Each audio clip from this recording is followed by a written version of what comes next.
Episode 3, we are live. We are live in the building. I am so pumped. It's been forever since we've actually done this. I'm like nervous. I'm jacked up on coffee. It's early. It's Saturday morning. Oh my God, you're probably going to be seeing this on a Monday morning. I'm excited to tell you that Bump Galletta is live on episode 3. What is up, Mr. Bump Galletta? How are you today? I'm doing great. We're missing our Saturday morning cartoons, but I would much rather be here. So thank you for having me and Concord for promoting this episode. We're totally plugging Concord right now. How's your iced coffee from Concord, Jeremy? It's fantastic. Thank you. Sponsored by Concord. They don't know it yet, but we're going to get a sponsorship here on the podcast. Episode 3. We're already plugging the coffee bill. I'm pretty pumped. And speaking of cartoons, between you and I, we have like 15 kids. Yes. So there's definitely cartoons going True. on. Before I got here, when the sun was up, like there was cartoons already being played.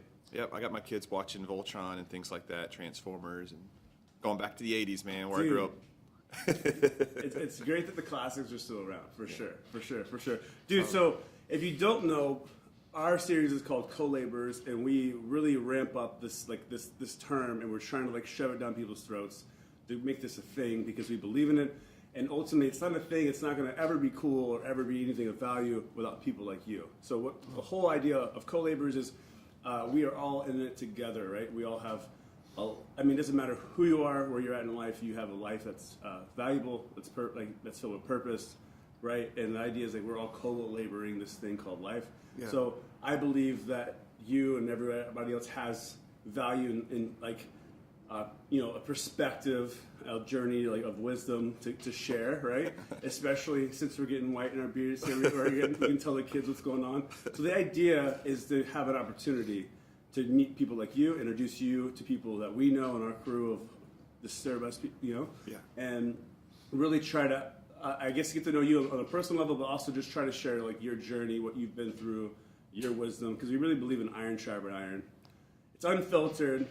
Other than we're trying to get a coffee plug this episode, I guess. So we have no sponsorships now. So yeah, the idea is just we really want to be open ended, like have literally coffee with you today. Yeah. And talk about who you are. So my first question is, let's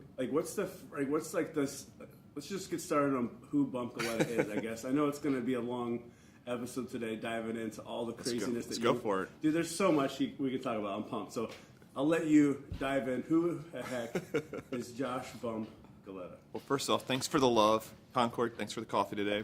Plugging it. I'm doing a drip. Me, I'm just a guy with too many stories. All of them are like, how or why did that happen or why'd you do that? But I feel like I'm just a chill person. I'm enjoying life. I've got a second chance, probably a third chance on life, and I just want to make the best of it.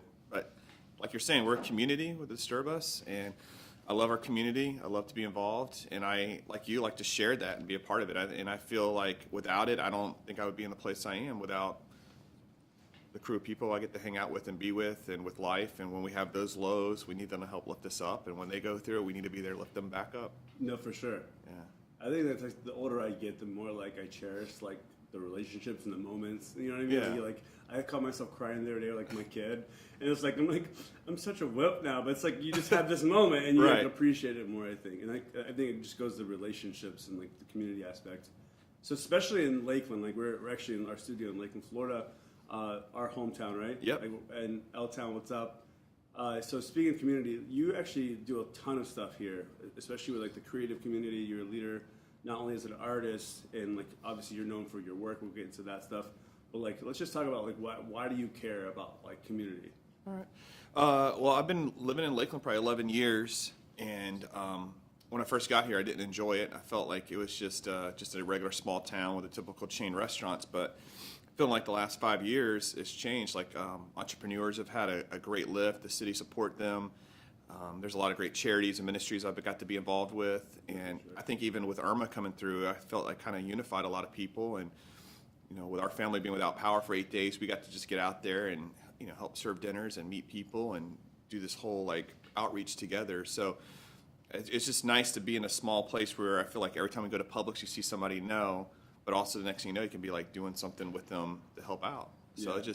I feel with that small town vibe and get to know each other, it's helpful. But also with that small town, everybody kind of tends to know anything. No, for sure. Or stories spread a little bit faster than other places.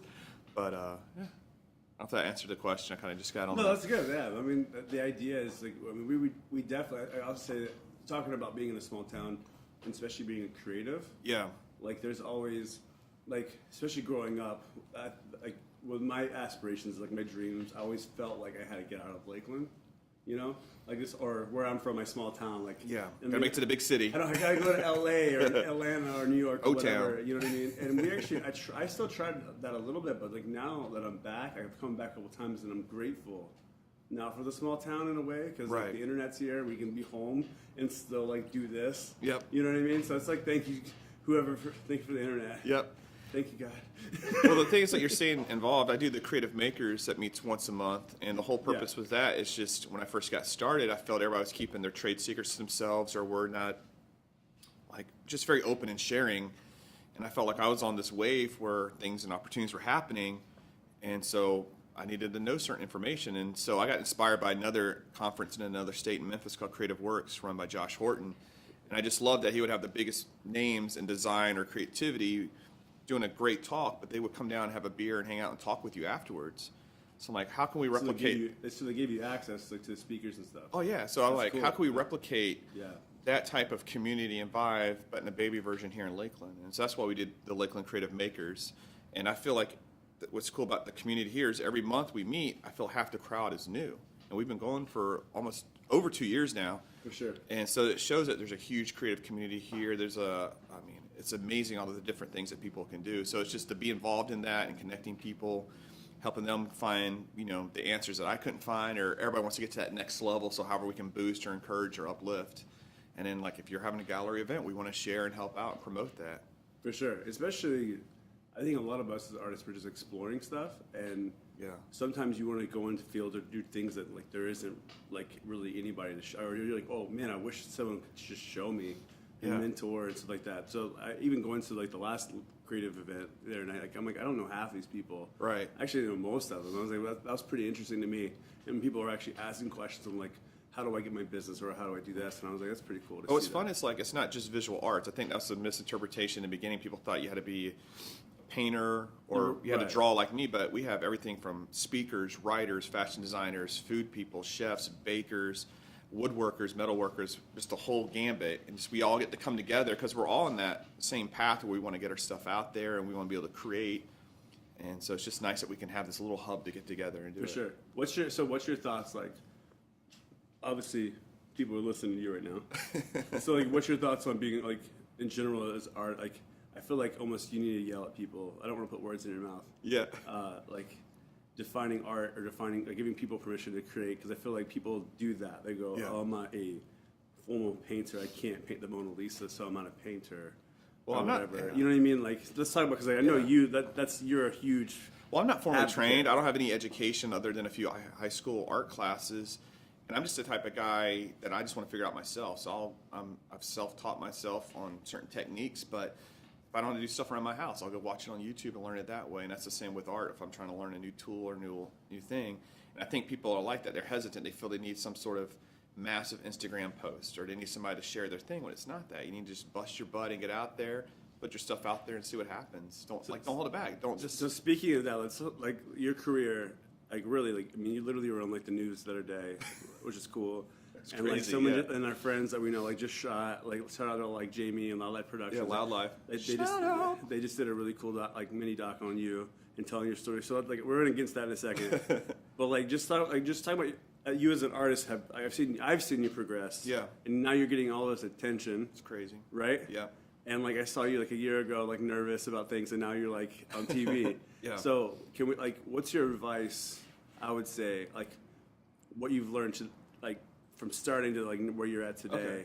Yeah. Like just in that process, like in the heart of kids that maybe you're getting started doing something, or I don't know, like just kind of what advice would you give, if you will? Well, back up just a little bit. Some people are intentional where they want that sort of attention, but for us in our house, it was therapy. Honestly, it was just a result from an accident I was in, and so I was just trying to cope with things I was going through, like PTSD, and just getting through all the pain and things I was going through, and that's how it all was. It never was to be where I am today, even though I love to draw and create, but I mean, these blessings, opportunities came our way, and so So you never said, okay, I'm gonna like be an artist formerly and do this, and No, it was not at all. I didn't even think I would be doing pop-ups or anything. I never thought I would be selling my own shirts and hats. It was never. and that's what he does, by the way, like full time, like literally, he's like at every pop up, anywhere he can pop up, he's selling hats, and his hat he's wearing right now is like his hat. So we'll drop the link. You can buy a hat.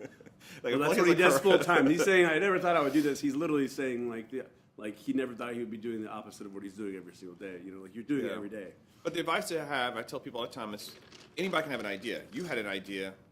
Our friends here have an idea, but it's giving yourself the the permission and just the courage. Like, all right, I'm gonna go and do this. I want to try it, because the worst that can happen is it flops or somebody says no. Like, Permission. okay, but you're allowed to fail. That's what you're supposed to. That's how you learn to get to those next steps. For sure.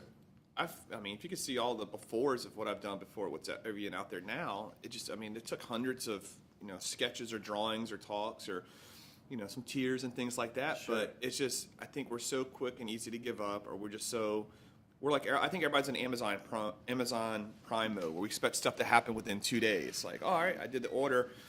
Where's all the attention? Where's this and that? And I'm like, Amazon Prime. yeah, you know what I mean? It's just like we expect it, but it's just been tons of work. It's just busting our butt. And up until this past May, I had a full-time day job I've been doing for 20 years. And I'm just thankful I was able to start doing this full-time, but it's just every single day working at it. Done hundreds of markets and events. Just, learn. I don't even know how to do my website. I had to be self-taught, have my friend Eric help me out with all these things, but it's just hustle. just hustling, but just also relying on the community to say, hey, I need help with this. I think that's the other thing, is we're afraid to ask for help. I think we're more, we want that shout out or that. Yeah, you want the recognition. Yeah, with the recognition. And I think that's what people look for to actually become the artist or whoever they're trying to become. Like, oh, I got the recognition now that I'm and it's like, no, just be the person and just do it. Yeah. And then that stuff will come. Yeah. And I think you're definitely a huge testament to that, that theory of just do the work. You know what I mean? For sure. I was always, taught that by my dad and my father-in-law. It's just all about hard work. And even, we have the story about my granddad. My great-granddad came over from Italy and brought the whole family. They moved here, and they all lived in Savannah, Georgia. And he was like an inventor and worked with metal and steel, and he brought his anvil over from Italy. And so if you go to Savannah, most of the wrought iron stuff you see around all the cemeteries and a lot of the old buildings, they help produce and make those things. Cool. So he passed on to my grandfather. So my grandfather was teaching my dad how to build stuff, and they made trailers and all these different things out of metal and steel. So one day during lunch, my dad decided to sit on the anvil and eat his lunch. And so my grandfather stood up, walked over to my dad, and just punched him right off the anvil. And he's like, "You don't sit on the anvil." And he proceeded to tell him, this is where we make our living. This is where we get our name. This is where our pride comes from. We don't disrespect it by sitting on it. And so it's just respecting what you do, respecting your craft, realizing this is going to provide for my family, who I am. So it's just putting all the respect and time and energy and work in there, not just, okay, I quickly do this. I got to post it, get the right lighting. I got to get the hashtags. I get people to share it. That crap does and not what's matter funny at is all. 5 It years doesn't mean ago, anything that yet. wasn't even a conversation. No. Now it's that's the way to work. And now. tomorrow it That's could die. weird. It can disappear. You Yeah. know? It's, Well, it's just last week, Facebook and Instagram shut down for 18 hours, and the whole world shuddered. Everyone's what's wrong with the world? And I think, we put too much faith and energy in it, but it's who you are as a person. Yeah. The time and energy you put there. Do that. You got to meet clients face to face. You're not going to meet your clients on Instagram and have the whole. Some do. Yeah. I've had a few of them, but the majority of it is they're not hiring just your art. They're hiring you as a person and your name and your story. And so I want them to see that they're going to get all that from me. And so I just love that story from my grandfather. So I actually have that tattooed on me. I have an anvil that says, "Don't sit on the anvil." I love it. So I just can take that every day. Have it on your hand. You took that commitment and put that ink there. Yeah. Because this is going to provide. And so I wanted to put everything I have into it. But and that's don't interrupt, but that's really, to me, a rare concept these days, because even with our brands and everything else, a lot of people have business models just to make the money and chase that. And to me, it's no, I personally, I really I'm obsessed with legacy more than anything, and just the marathon of the thing. Right. And that's kind of where I'm even this right now, Saturday morning, let's do it. You know what I mean? Because this is stuff that we love to do. We don't sleep, man. Yeah, and so this is our passion project, it's our work. Maybe one day we'll be Joe Rogan, level, and we'll be cool. But I'm not worried about that. We're worried about the art and the craft and the journey of the work. You know what I mean? Well, and pursuing the dream. Another thing for us is I had a day job. I have a family. I have 2 kids and a dog, and one of the things I learned from this book, it's by John Acuff, called Quitter. If you want to pursue your dream, you can't like take away from what you already have. So you can't pursue your dream during your day job. So I could not draw during my other work. And also my family. My family's not going to appreciate me drawing during our family time. And so I had to set aside time to do that. And so what I would do is when my family went to sleep, because I wasn't sleeping, I would draw from like 10:30 at night till 3 or 4 in the morning every night for years. And I still do it today because I'm just in that rhythm. Because I just didn't want to, disrespect my job for hiring me and allowing me to do what I do and give them the flexibility I have. But also I didn't want to take away from my wife and kids because they need that time and energy. For sure. And we hear so many times about people getting divorces and losing families or just not having a great relationship because they made it all about that and not them and push them to the back burner. It's definitely balance. It is, and I'm guilty. I'm not perfect. I mean, we've had talks where like, work-life balance. They say, right? What's that? Yeah, but I mean, it's just. So I want to get into before we get too off. Like we're doing great. I love this conversation, but I really want to get into why you said you started drawing to like just cover your PTSD. Yeah. Excuse me. I can't. I was like, Sorry. couldn't get that. It's a lot of acronyms. Yeah. So the idea of you just started.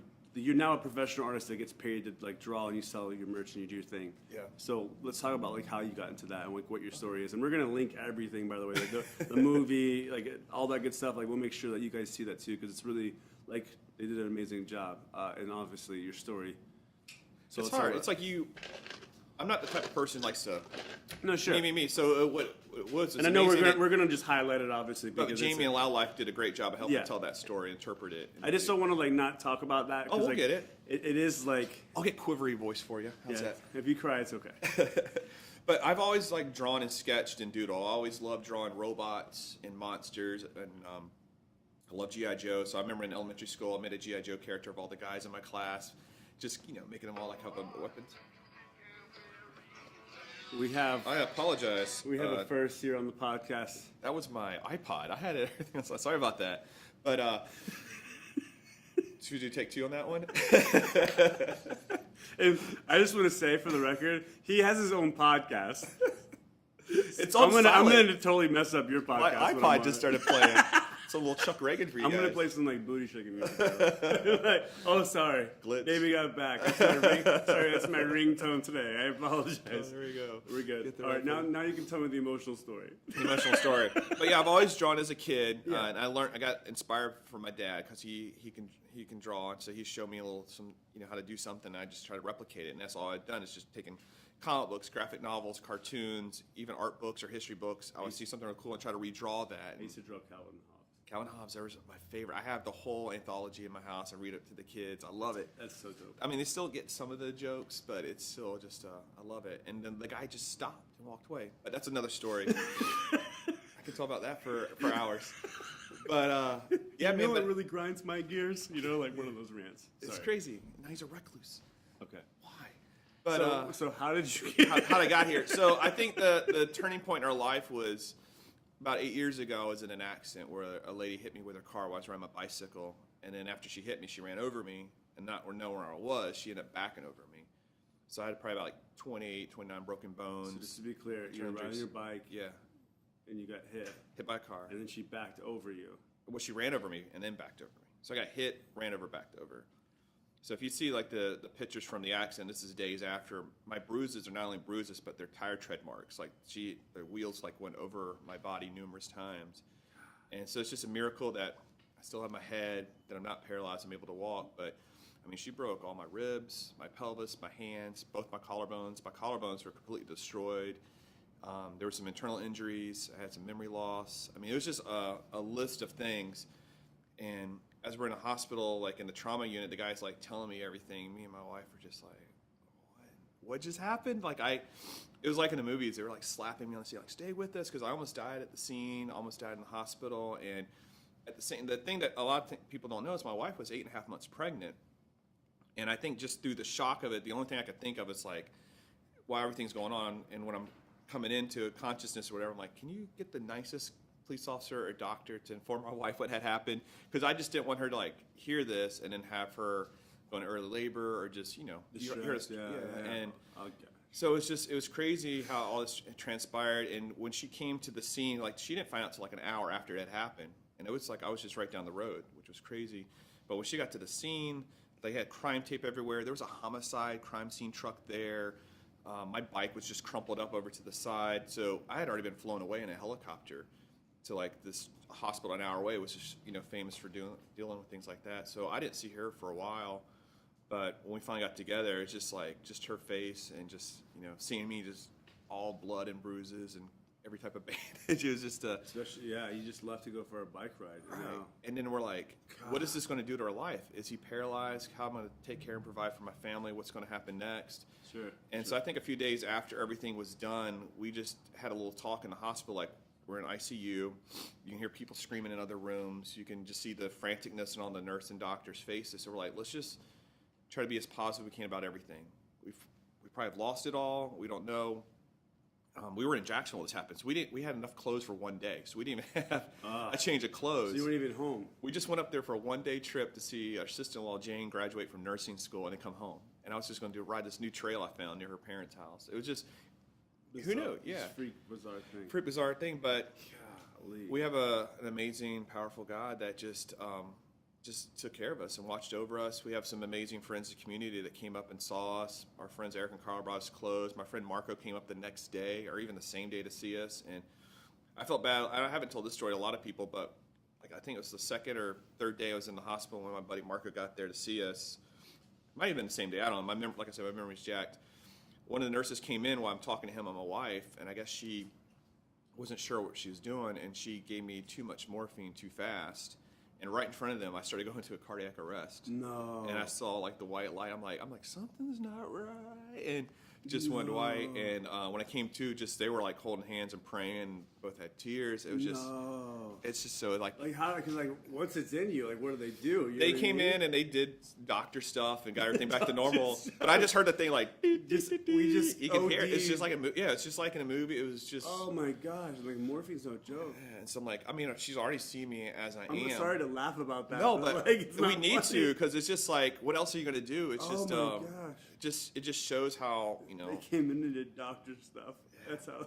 But the thing too is like after this is all said and done, when you're in a hospital in an accident like that, they're so focused on your vitals, like your brain and your heart, that they don't focus on everything else. And we got out. I think weeks later, I realized like my hands were still broken. They didn't check that, and we didn't realize until months later my pelvis was broken. You know, they just like all this internal and head stuff that. And it happens. That's common for a lot of hospitals. And so everything is so severe. Like they miss little things that aren't as bad, but they still suck. So my drawing hand, my thumb healed weird. So I had crazy surgery. So I can't use I don't have full flexibility in my thumb of my right hand that I draw with. And then that's crazy. We had to find a specialist in Seattle to rebuild my whole shoulder and collarbone because when my accident happened, my artery right here, which is your biggest one, it got stuck and jammed into my collarbone. So both ends were on it. So when they first tried to do surgery, they backed away because they're like, if we touch that, he's going to bleed to death in minutes, and we can't do that. So for a couple of years, we had to just go to all these doctors, and everybody in Florida said they didn't want to touch it. And so like both ends were dislocated, and it was broken in two places. And you got to think, too, I broke my collarbones, my ribs, and pelvis. There's no cast or stable thing for that. So I had to like constantly sit like this or have pillows around me, so I couldn't do anything. And just less than a month later, our second kid was born. It was just... the craziest scenario to be in, but I'm stressed out now. But you're talking about disturb us. We had a great crazy. community, great family, great friends that take care of us and support us, and it was a long road to recovery. And through that process, that's where I realized, I didn't realize, my friends and family realized that there was something wrong with me, and that's where the PTSD was setting in, and us having these symptoms and just emotional detachments, just from my family and friends and life. And thankfully, they said something to me. I had almost like an intervention, and I don't feel like I'm a prideful guy, so I'm like, I do need help. If you guys are seeing this, and there's something definitely wrong, and one got some help and got counseling for about a year or so, and but it's just crazy to think that happened years ago, but here I am today, just with a second chance.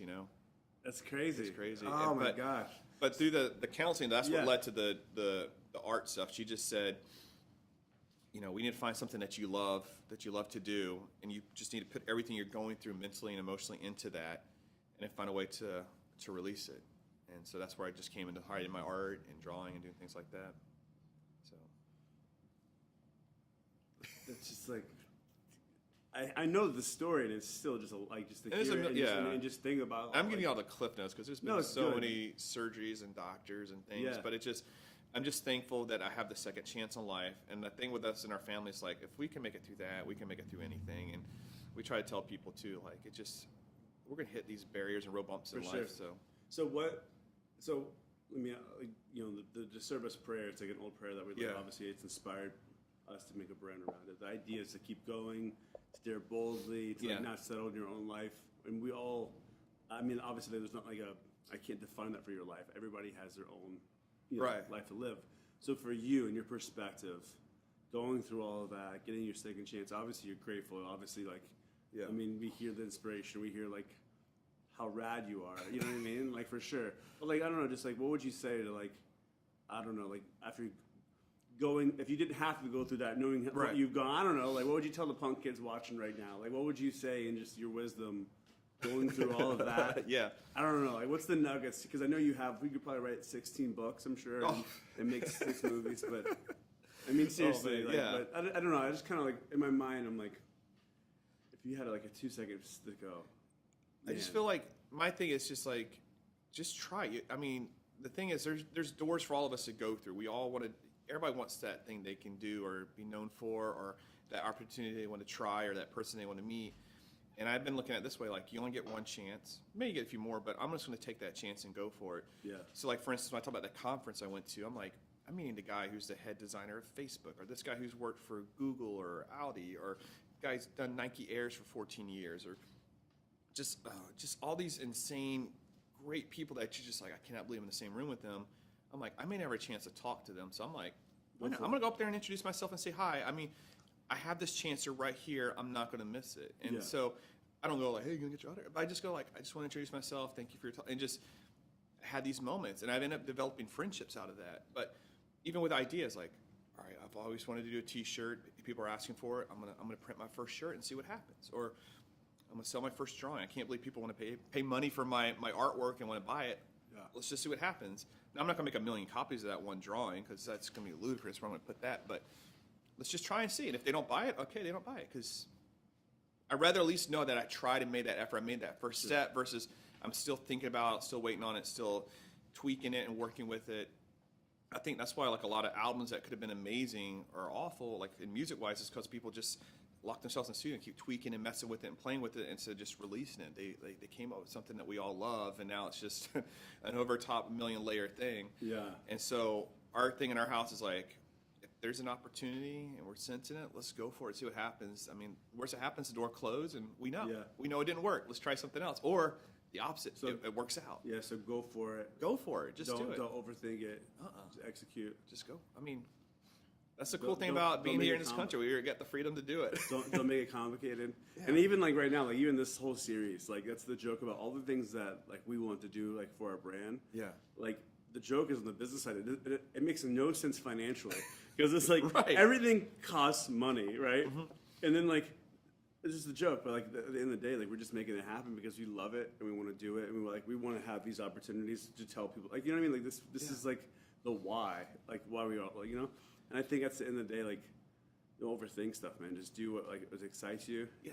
But just try your best to do it well. We don't have $1 million budget, but we're doing our best with what we have, and I think that's who you really are as an artist as well. You haven't been overly fancy. You're just executing, and your work has become amazing because of your style and everything, because of the execution. I think that's really what the kids don't understand these days. They want it now. They want it. It's a sprint versus a marathon. Right. And I got to remind myself too. I'm getting older.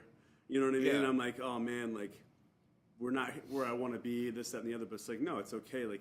If I could do what I'm doing today every single day for 10 years. Right. And then look back and see where we're at. I think I'll be a happy old man. I think the other that kind of mindset. And the other misconception, everybody thinks it's a competition or a race. Oh, for sure. There's nothing, because we're racing to get everything done and out there. But just put all the time and energy. We're all different people. We're all different styles. We all like different shows and different foods, different ice creams for a reason. So we're going to like different things. And so, 100%. so even if there's another T-shirt person down the road, people are going to like that one. That's just how it is. By the way, we're a clothing brand, and Bump sells clothing, and it's okay. FYI. Well, I'm great friends with the people called Dart Cycle. They make amazing T-shirts and hats too. And I went to them for advice before I put stuff out. And there's some markets where we're right next to each other, but I love A Miracle on 34th Street, where Santa Claus is in there and he's helping the kids and family and talking to them. And the lady's asking about a toy, and he's like, well, you can actually get this particular toy cheaper down the road at this other store. He's working in Macy's being the Santa, supposed to be promoting everything, but he's like, they got amazing stuff, and it's actually, a better deal. A better deal over there. And so if I'm sensing that, I want to shout out everybody I'm around. I know everybody's not going to like my stuff. For sure. I know everybody's not going to be like, he's the best. I accept that, I understand that, but if there's people that I can help push and support and I can direct people that way, I'm going to do that. And I'm going to do that to people I love and I feel are putting the time and energy into it versus those are like, they're doing it just for that post. For sure, for sure. It's being around people that, like, the energy. You know, like, you be around enough people, you're like, you find the people that give you energy, you're like, oh, man, like, I want to be around you more. Because especially when you're everyone's in their own lane. Like, that's, like, the best thing. I wish they would all stay in their lane. True. Some like to come in your lane and like, oh, he's doing well at this. Let me do something similar. And I know you've seen that with your stuff, and I've seen it with others. But and that's why you just protect it as best you can, and you stay, you stick to your guns. Stick to your talent. Yeah, do it. Do it in your head, not what others are doing. For sure. Let's get off another subject. We're not going to talk about people stealing our art right now, guys. Let's be positive. Concord, thanks for this coffee today. So, all in all, man, like where you're at in your career, where things are going, I feel like you're finally like proving yourself. Like you're in the realm of you're doing it. You've been doing it now. Yeah. Can we talk about things like you're looking forward to do, like things that are exciting for you, like in your world?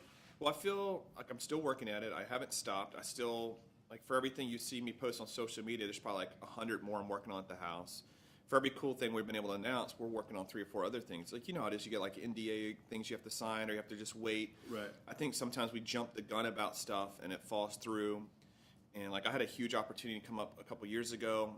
I told everybody because I thought it was going to happen, and then nothing happened. It's the worst. But I'm not going to say it now, but it's come back and it's about to happen. So hopefully in April we're going to have a really cool thing to share. But it's just wait till it's done. It's just done, but it's just right. It's just constantly working, just putting everything you have into it. And so people are like, how did this happen? What'd you do? And a lot of times it's just I'm just working really hard. I'm just trying to provide for my family, and I feel honestly this is God brings it to us. So like with this whole West Elm thing happening for us, I didn't go to West Elm and like, hey, do you want to carry my stuff? Hey, West Elm, see me. I'm at a market. I'm just trying to sell my shirts, my artwork, my hats, all my stuff, sell my drawings, get to meet people. They found me, and they just saw my stuff, and they said they wanted to carry it. So opportunity comes when you hard work and preparation, that whole thing. Yeah, you gotta be ready. But the thing is, be yourself. Don't try to be anybody else. So when I met them, I didn't like, well, hello, West Elm, how are you doing? Let me give you a tour. I just talked to the guy like we're talking now, for sure. Ends up that the door's open for that, and that's led to a bunch of other retail opportunities. And when this happened, I didn't know anything about it. Like for instance, they're like, "Do you have a catalog? Can you bring that into us?" I'm like, "Yeah, I got a catalog. I'll send it to you tomorrow." I went home and made a catalog. I had no idea what a catalog was. Like I had no idea what one was. I'm like Googling, oh, this is how to do it, and you know what I mean. It's just I learned. I'm like, all right, we got to do it and make it. But now you know how to make a catalog. Yeah, now I got a catalog. If you need one, guys, I can send it to you. And that's literally like the name of the game, especially if you're hustling as like trying to make your own living as an entrepreneur or artist or whatever. I think that's what most people don't realize. Like it doesn't get easier. It's just you got to become more resourceful and more valuable as like a person that gets stuff done. Like, how do I get this done? Okay, if I rely on your community, not the community to do the work for you. But when that came up, for instance, somebody asked me, well, like, what's your wholesale price for retail? I'm like, you know what? Let me go get my figures for it. I'll come back to you. I didn't know what any of those words meant. I had no idea, so I had to like get on Twitter and Instagram and stuff and write my buddies. I'm like, hey, you're my hero. I love and look forward to everything you do. But this opportunity came my way. Do you have any advice or wisdom of how I should respond or answer to this? And so, to my shock, but also to like, I know these people, they would hopefully do this. Some of my heroes in the industry in design and illustration wrote me back and gave some great advice and wisdom. And so I took their advice and wisdom and made my version of it. Like I didn't copy and steal it. Sure. I didn't like send exactly what they sent. I'm like, all right, that's amazing for them because they got to this level, but I'm not there yet. Let me put it where it looks like it makes sense to me. Made it and sent it off. Now I've had some companies like, this does not look right. This is what we're looking for. And I'm thankful that this, companies still liked me and wanted to work with me, but they kind of gave me a little like, this is what we want. Right. And so I've used those as my templates to do life. And I'm just, thankful for these opportunities to come away, like with, West Elm and Scout and Tag and Rafa and Concord and now Armature Works and just there's more. It's just crazy. But every time it comes in, it's just take that deep breath, have that excitement and party, but then you get back to it. Keep to enjoy yourself the and win work for it. Yeah. sure. Enjoy the win, but then move on. But just because that happened and it's here, it doesn't mean like it's raining bills and things like that. Right, right. I'm still like, all right, we still got to put dinner on the table. My kids still want Legos or Pokemon cards or Harry Right, Potter right. stuff. I got to go on a date. It just. By the way, kids are the most expensive things in the world. Yeah, and whatever they love, they're going to change their mind tomorrow. Yep. But I love that, and I love these opportunities, and I love I can provide for my family. So, knowing everything you've been through, I don't try to ask like a corny question, but like truly, like if you didn't have to go through the crap you went through, for example, and like you could start back over, but you still know that, like you know what you know. Yeah. Right. Like what's the advice to the punk bump? Maybe I don't know. You can pick an age. It doesn't matter. I kind of not to go on the crazy tangent of what ifs, but just what's the knowledge you would tell to the younger self? Well, man, I've always been a punk rocker. Always been a skater kid. I've always been in that scene, and one of the things about that scene is you just don't have a lot of respect or love for authority. It's all about the rebellion or the challenge or paving your own way and doing your own thing. But you still need that authority. You still need that friendship. You still need those things that are like have those guidelines or rules in front of you. And so, respect it and understand it's there, but also find a way to make it work. Our rule in our house is like, try to pursue every single door that comes your way. The worst that happens, that door can close. And so I would tell myself that, like, hey, if you want to try to skateboard, go for it. If you want to try to draw comic books, go for it. The worst that can happen is like somebody says no. Yeah. All right, so comics didn't work. What's the next thing? All right, let's do children's books. Let's try that. Or, hey, let's do posters. Let's do album art. Just try those things. For sure. At least make that effort. And if the door closes, don't completely shut down either. Just like, all right, how do I make this better? Or if you fail in some way, don't just give up because you failed. But make it yours. Don't because someone else is having success at it, try to be that version. Because when I was a kid, I loved comic books. Rob Liefeld, Jim Lee, Chris Bacalo were my favorite artists. So when I drew comic books, I tried to draw just like these guys. And so when I looked at it, I'm like, okay, it looks okay, but it looks like theirs. Nobody wants to buy another one of that. Yeah. And there were certain comic books I wouldn't buy because it looked like an artist was trying to emulate or, imitate this other guy. Yeah. And so one day I just let something happen. I'm like, oh, this is pretty cool. I like it. And I just kept trying to all right, here's my version of Spider-Man, or here's my version of a forest or a palm tree or whatever. And I think that's where more people need to just stop. Yeah, just being free and letting yourself experiment, I guess you're saying. But just experiment, but just keep going for it. Just keep, going out there and trying it, make an effort. Learn from the doors that closed. Learn from the rejections. I mean, some of the biggest names out there got rejected hundreds, if not thousands of times, and they kept at it. And I think this generation, we're so expected to be praised. We're so just the compliments and just talk about us. Because think about half the conversations with people we have today, it's all about them, and then they're done. They're like, how was your day? What are you up to, Jeremy? What did you have for coffee this morning? How's your family? Right. What happened this week with Disturb Us? I did this, I posted that, I did that, and then they're gone. All right, well, I'll see you later.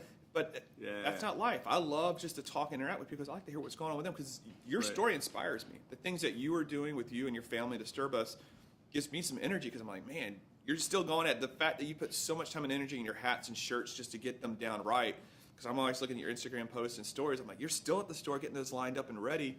I'm like, that's a good meticulous eye. I like that you're really focused on those details and want it just right so people know, this is yours. This is your Disturb Us pieces. Thank you, man. And so so when I turn my stuff out too, I always have several set of eyes, including my wife's and my close friends, look at stuff because I just this is looking at you. I like it, but do you like it? This is like having a pride in your work. And you talk about at the beginning of this conversation is like having, pride in your craft. Essentially whatever you're doing, stay in your lane and become the best. I remember watching this guy he's in Japan right now, still making sushi, and he's 86 years old or something crazy. Yeah. He's been doing it for his whole life. Right. And the guy still does the same routine every single day. And I'm like, that is just insanely fascinating because in American culture, that's not a real thing. Yeah. And I look at the new generations, we're 2019 or whatever. The ring I'm wearing, this is my grandpa. He's passed now, but he actually worked for a steel company for 43 years, which is unheard of. Yeah. And to me, it's man, I think it's if you can find something that you just literally want to do, even if it's starting off as a hobby, and you're this is mine. Right. I think that would to me, that's almost my advice. You know what I mean? Because I'm 31 now, going, man, we got to get this thing up and running. Who cares if it costs us money? Who cares if it's making money today or whatever? I just know we need to do these certain things and just let it ride. You know what I mean? And have the freedom just to create.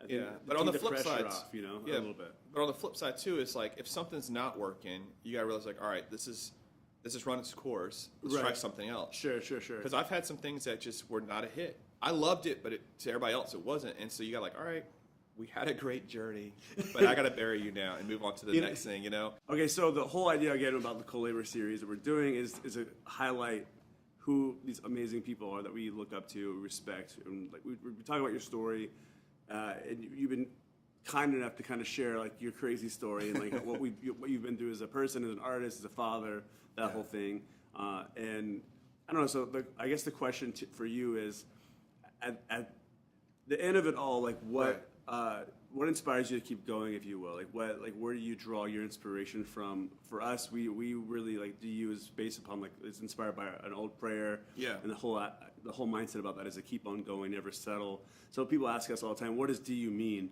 And I basically say like read the prayer.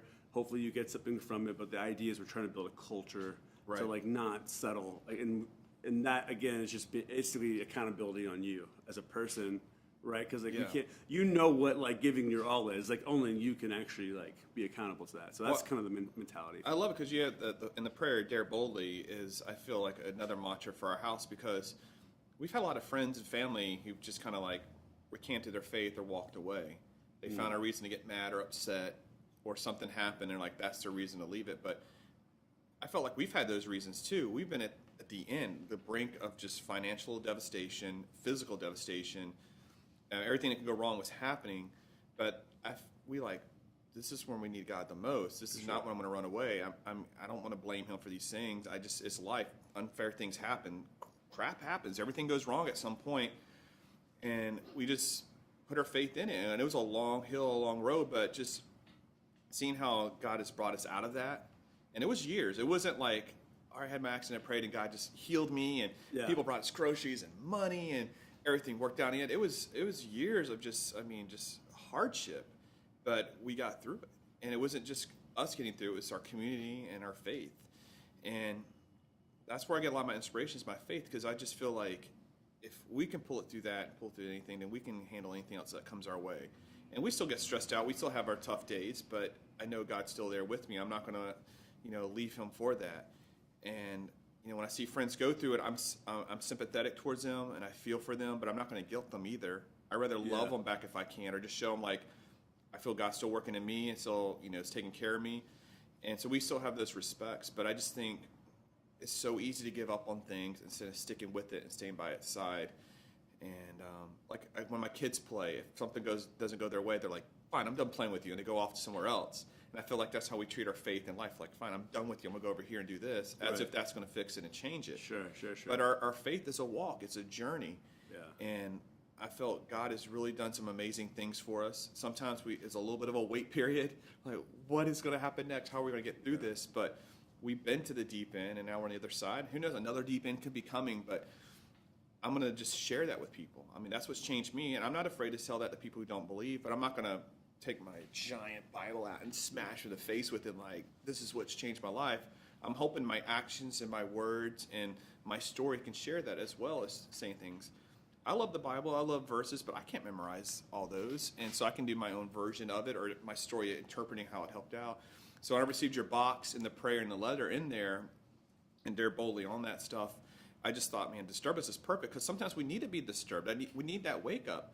You think about in the country today with all these shootings and violent acts happening, we're ready to jump up and like, all right, let's take care of these awful men. Let's get rid of weapons. Let's protect our kids. Yeah. But also, I mean, I feel like our faith is a big part in there too. We need to, stick with that as well and not give up on it.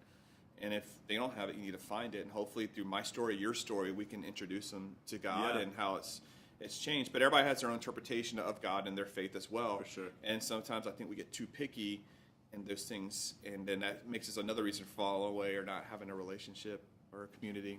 But that's for my my inspiration is just my walk with God, my family, my kids, and in my community. Those are just the things that if I didn't have those, I definitely would be in a different place, a different spot. You gotta have that anchor for sure, especially like you go through crap, man. Like especially for me, like I've been through so much, and I'm like, as much as the stressful as I guess it is of being a provider and the father and like give the kids and stuff, but like I'm grateful at the end of the day because you're like, man, like I was in Colombia like a few months ago, like for like 3 weeks, and I got back and I was like hugging my kids, like, okay, like this is real, this is it, this is, you know what I mean, like this is what we're doing all of this for.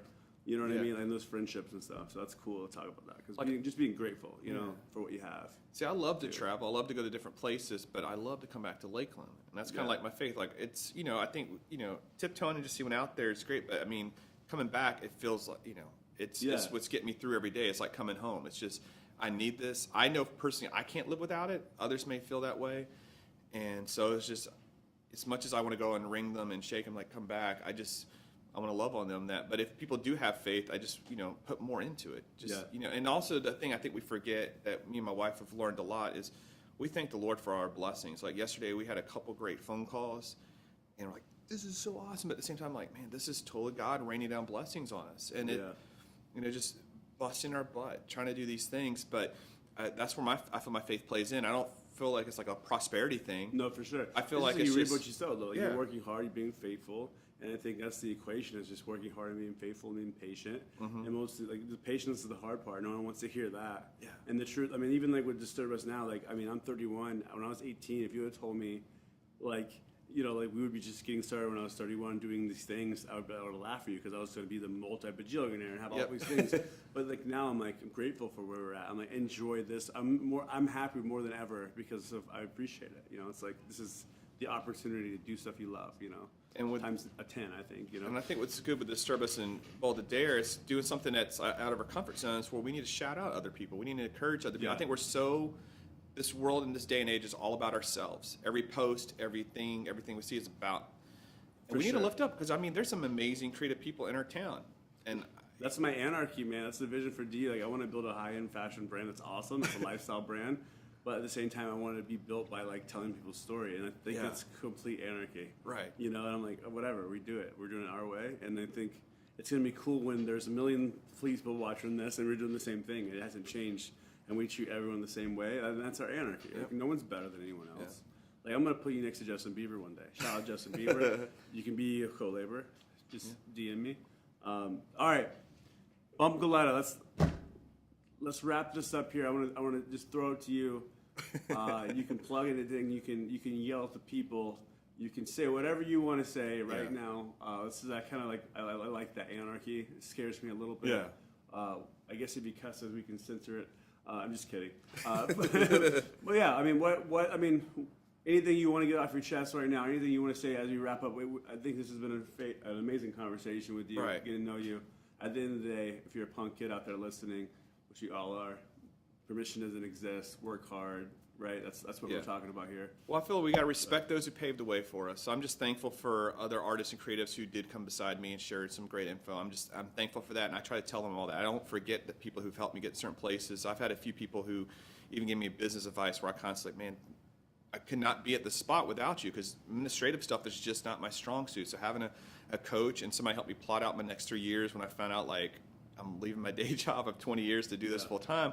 So I want to remember everybody's helped me. I want to thank the friends and people who bought the first art. Like the family who has my first portrait, the Collins. It just, they still have it up on their house. You remember that? I remember that, and it's like those opportunities. I don't want to forget that. I don't want to forget those pieces. So I want to remember those who've helped me get there. I don't want to think it was all me because it wasn't. We have that support, and so that's one thing. Just don't forget that. But I'm just thankful for these opportunities. Like that's why I do the Creative Makers with Becky and Vicky and Sonny. It's just because we want to help our community get to the next level. Realizing like people help me, so if I can help others or introduce the people and help them, I want to have that available out there for them. Sure. We don't make anything off that. There's no money. It's all just we're giving back. Yeah. And the community has seen that. And so when we first started, like, where are we going to meet? How are we going to do this? Now businesses in our location, like, please come here. Because think about it, bringing 50 to 100 people on a Monday night. Yeah. That's huge for a community like Lakeland. You're creating win-wins for everyone. Yeah. So however we can give back, but also shout out and promote. That's like the Creative Makers. And then like you, I get inspired by stories. I get inspired by others. So that's why I did my podcast, Low Down with Bump. Because Low Down with Bump, by the way, he's like crushing the podcast game. This is episode 3 for us, and you're starting season what? 3. Exactly. Like next level Crushing the game. He's he's like the podcast king here in Lakeland. Oh my goodness! So it's just like, I mean, we're having him here for a reason. I'm just kidding. No, you're on there. We've already talked. Jeremy, you'll be on mine season 3. We've talked about this last year, but it's just people inspire me, and I want to share those stories, but like in my style. And what was cool about that wasn't like I'm gonna do a podcast. Here it is. Right. This is my family, my wife. I was telling my wife, like, I love this podcast. I like this one or that one, but I wish they would do this or say this or stop having a long intro or no monologue. So the Christmas that year, she handed me a microphone. She's like, all right, go do it yourself then. And that was my push, my thing. Great. Behind every great man doing something, there's a woman telling them what to do. Yeah, man, Mary Catherine Galletta. I would not be here without her, man. How many years have you been married? It'll be 17 this year. Shake and bake, bro. Yeah, man, you're gonna have tough times. You just gotta work through it. Love through it. We're coming up on 10, so that's all. You got it. Roll it, man. All right. And then what? No. I was gonna say no. Go. Keep and then just like I have my website, and now I'm blessed to be in all these the stores and shops What's now. What's your website? BumpGalletta.com. It's GALLETTA. So there's 2 of every letter. We're throwing it on the screen. But it's just too like I'm either 41 or 42, but it's. There's always something new coming up. So you feel like, all right, I think I got Instagram. I don't have Instagram. I don't have Instagram. Now people like Facebook. I do Facebook. So I'm constantly working to learn those. But it's just trying everything to put it out there. Do pop-ups all the time. But we've got some really cool big things coming. And I'm just thankful for this West Down thing. This is anything you want to put out into the future right now. I can't. Like you can't put details, but I can't. Probably. Is there anything you want to look back and say like, man, that would be cool if that would happen? I think April is going to be one of my most excited announcements. Oh, shout out to April. April. Okay. So it's I just wait for the final things to come back, but it's just it was something I hoped for a couple years ago. It fell through, but it seems like it's coming back. We've had some great talks, so I'm just excited for the opportunity. I think it pays off because I love our community. I love Lakeland. I mean, I have a lot of Lakeland art and things dedicated to Florida and Central Florida, so I think that's led to where it's going to be happening, but it's just keep your eyes peeled. If it doesn't happen, I'm sorry for pre-announcing it. No, but you're good. That's life. It happens. Well, you get things. The goal is you get to that finish line, and sometimes it doesn't happen. When you're back on, whenever that is, we can be like, so what happened? What happened? Yeah. Right. It's crazy, but it's a great story too. But it's just I don't know, man. I love that I got a second chance in life. I love that I'm still alive. I love that I can walk. And I mean, I'm not at 100%. I can't lift a lot of things. My memory's jacked up. That's why we make people wear name tags at our group, because I can't remember his name. That's a secret. If I say hey dude or hey man, I'm sorry, when you hit your head after being hit by a car and get run over, a few things get jacked up, and so mine's my memory. And so I remember interactions with people, but for names, it's just gone. Like I have to get my kids' birthdays tattooed on my arm because I can't remember the dates of their birthday. It's a sad thing, but it's just part of it. But we keep going, not giving up, man. No excuses. Play like a champ, right? And there's a few other things, but that's life. All right, thank you, dude. man. Bump Galletta, episode 3. Go check out all his stuff, of course. BumpGalletta.com. We're plugging him hard. Buy the Sturbus, softest shirts, greatest hats, sweetest people. They kick ass. I am rocking the hoodie here. No big deal. He's rocking the Army tee. Yeah. All right, that's a wrap, dude. Thank you. Love you, man. Love you, bro. Concord. All right, that's a wrap.